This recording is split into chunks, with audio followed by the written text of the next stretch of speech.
అందరికీ నమస్కారం. ఈ కార్యక్రమానికి అధ్యక్షత వహిస్తున్న మేడం త్రివేణి మేడం గారికి, నాతోటి పత్ర సమకులకు మరియు నా ముందున్న అధ్యాపకులకు, విద్యార్థులందరికీ నమస్కారం.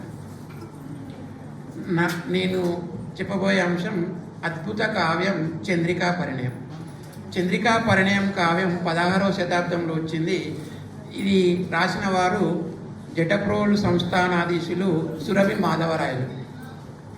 అంటే ఒక కావ్య యుగంలో ప్రబంధ లక్షణాలు ఉన్న కావ్యం ఇది. ప్రబంధ యుగంలో వచ్చిన కావ్యం. ఇందులో ప్రబంధ లక్షణాలు సగానికి ఎక్కువ కనిపిస్తాయి. ఇది జటప్రోలు సంస్థానం ఉన్న మదన గోపాల స్వామికి అంకితం ఇవ్వడం జరిగింది. ఈ కావ్యంలో 6 ఆశ్వాసాలు ఉన్నాయి.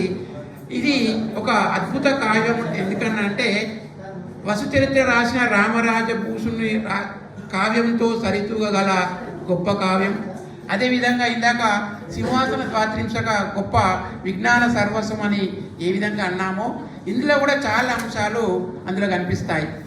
యుద్ధ పరికరాలు, సంగీతము, సాహిత్యము, తాత్వికత, తత్వశాస్త్రం సంబంధించిన అనేక అంశాలు ఇందులో పొందుపరచబడ్డాయి.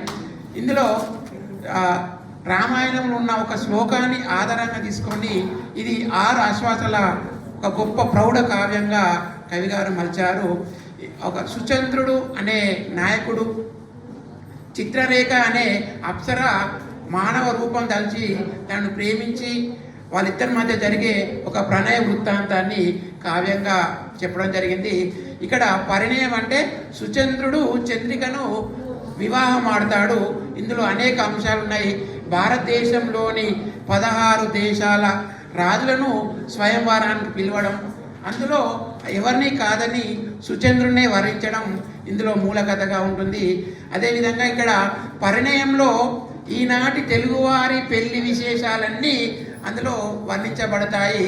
ఇంకా ముఖ్యంగా చెప్పాలంటే ఈనాటి పెళ్లిలలో రిటర్న్ గిఫ్ట్లను మనం ఇప్పుడే వింటున్నాం. పెళ్లికి వచ్చిన వాళ్ళకి బహుమతులు ఇవ్వడం. కానీ చంద్రికా పరిణయంలో ఆ చంద్రికా పరిణయానికి వచ్చిన ఆ చుట్టాలందరికీ బహుమతులు ఇవ్వడం అనేది మనకు ఆ కావ్యంలో కనిపిస్తుంది. ఇందులోని పద్యాలు 3 పద్యాలను అప్ప కావ్యంలో కూడా తీసుకోవడం జరిగింది. ఇందులో